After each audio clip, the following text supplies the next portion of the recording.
teaser que je vous ai fait écouter tout à l'heure, le buzz du jour, hein, vous savez. Vous avez été nombreux à réagir sur mon compte Instagram, Morgane Fun Radio. J'ai envie de dire bravo à Anaïs, à Kim Thierry, à Grégoire, à Badou. J'ai vu Polo aussi qui entendent le mot Yeni. C'est dingue, moi j'entends le mot. Vous êtes beaucoup aussi à entendre le mot, c'est dingue. En joint chill, ça va mettre tout le monde d'accord. Ça serait Liliane sur Fun Radio.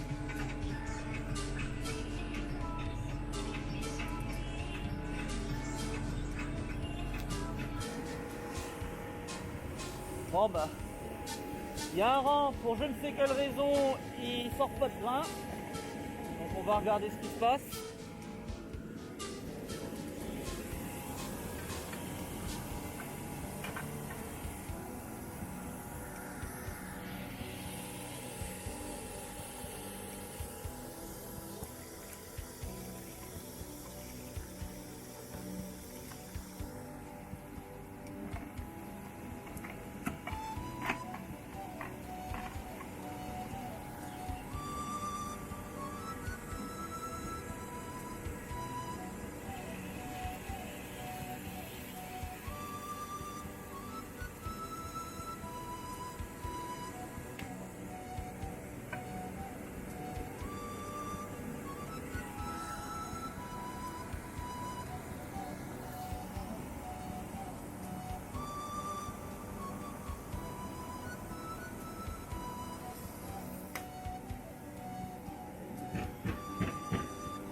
Alors voilà, c'est reparti.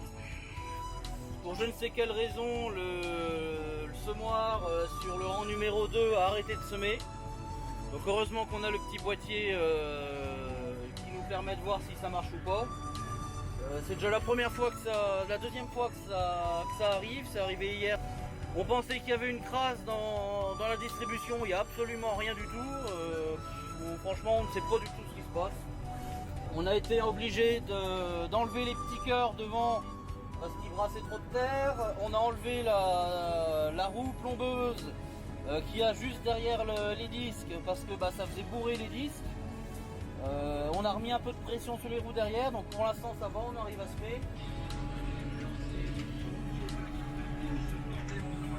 Donc on est en guidage RTK à Trimble.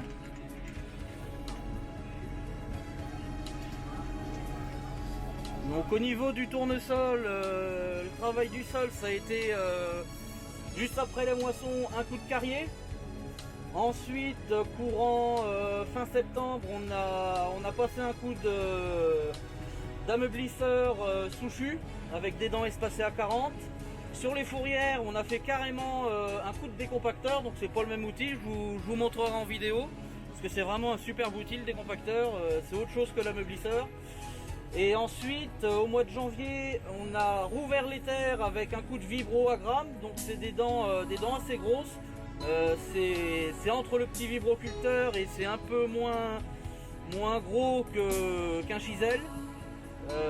Mais ça permet de passer assez rapidement et derrière il n'y a pas de rouleau, il y a juste des airspain qui vont reniveler et ça referme pas trop la terre.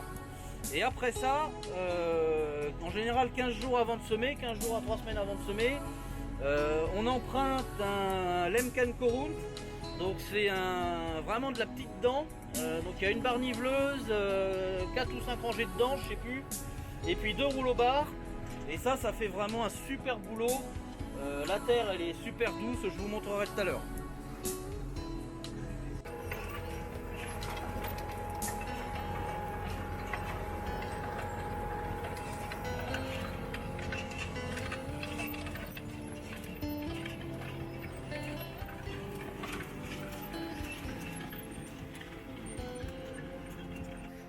Voilà, donc là on voit que la terre elle est vraiment très fine, il y a quelques petites mottes mais c'est vraiment pas méchant. Et en dessous on a quand même pas mal de fraîcheur, donc c'est vraiment idéal. Alors vous pouvez pas le sentir mais moi je le sens, la terre est quand même assez chaude. Donc ce qui veut dire que ça va germer très très vite et donc lever très très vite. Et pour du tournesol c'est vraiment ce qu'il faut. Vraiment voilà. Là on est sur Là on est sur un rang.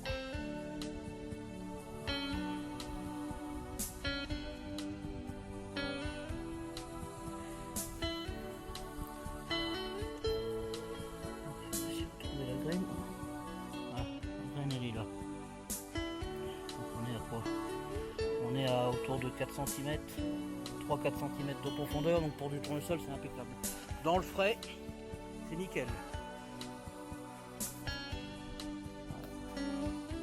Donc là cette parcelle elle fait 35 hectares, on en a semé 27. Donc, le patron va la finir largement dans l'après-midi.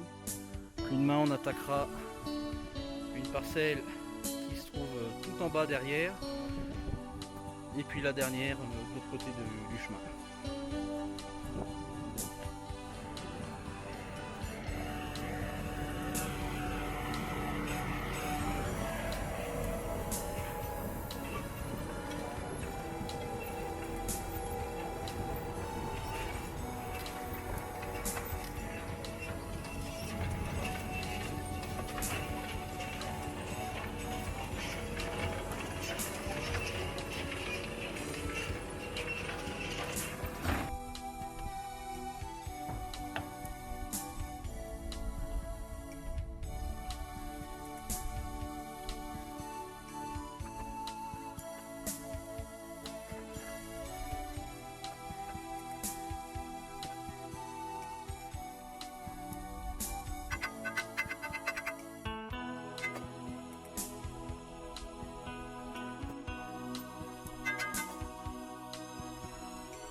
Alors voilà, changement de décor.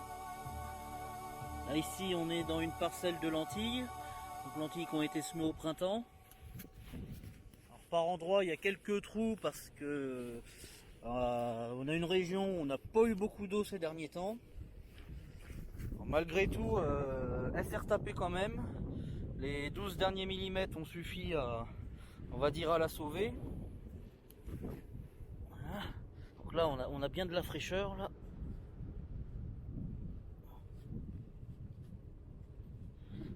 Là c'est bien frais. Là, les belles lentilles du Berry.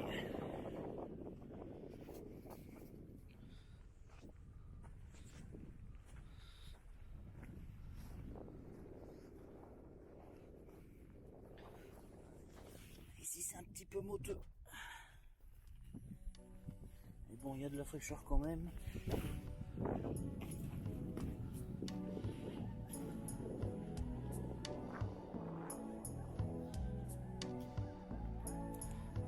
Voilà, bon, bah, les lentilles, on va dire qu'elles sont sauvées.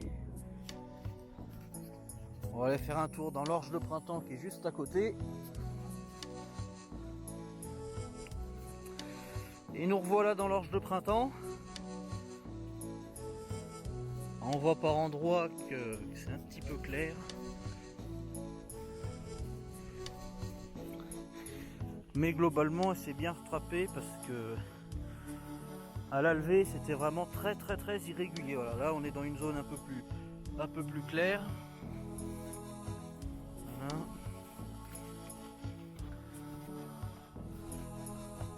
Et là, hop, ça commence à être mieux.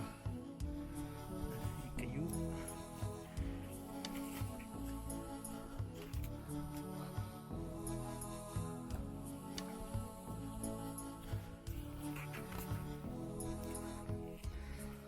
Voilà, les chevreuils et les lièvres se font plaisir. Ils sont en train d'y bouffer. On va regarder s'il y a une différence entre la semence de COP et la semence fermière. Donc là ici on est en semence fermière. On va voir.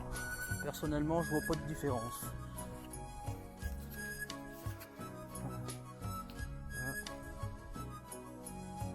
Voyez, on voit vraiment pas de différence. C'est pas mal. C'est pas mal. Bon bah allez. Alors là on va tout de suite prendre la voiture et puis je vais aller vous montrer une nouvelle culture qui a fait son entrée dans la ferme à l'automne. C'est du lin à graines, donc on va aller voir ça. Et après je repasserai voir mon patron pour faire quelques images. Je grimperai sur le semoir et puis je ferai des petites images d'édit, comme ça vous verrez le boulot que ça fait. Là on a réussi un peu à trouver le compromis dans les réglages pour que ça passe à peu près bien. Donc je vous montrerai ça. On va éviter de rester sur la fourrière, c'est là que c'est le moins joli.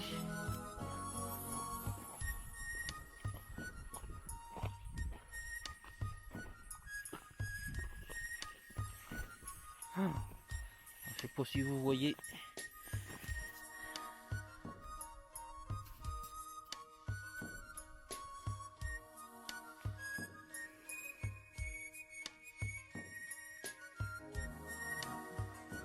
C'est vraiment très sec chez nous. On a eu une quinzaine de millimètres là ces derniers jours, mais c'est vraiment pas suffisant.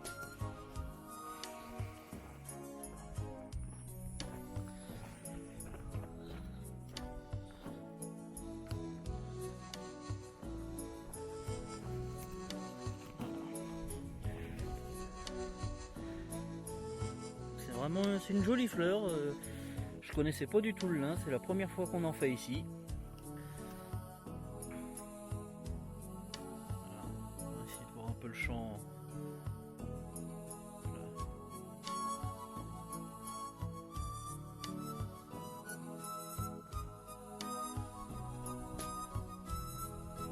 C'est vraiment très joli comme plante.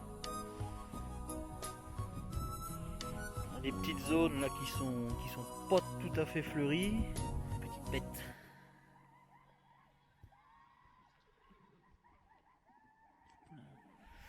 Bon bah voilà, ça c'est vu. Je vais retourner faire quelques plans au niveau du semis avec l'Osmo Pocket. Et puis après, ça ira pour aujourd'hui. Il va être temps de manger.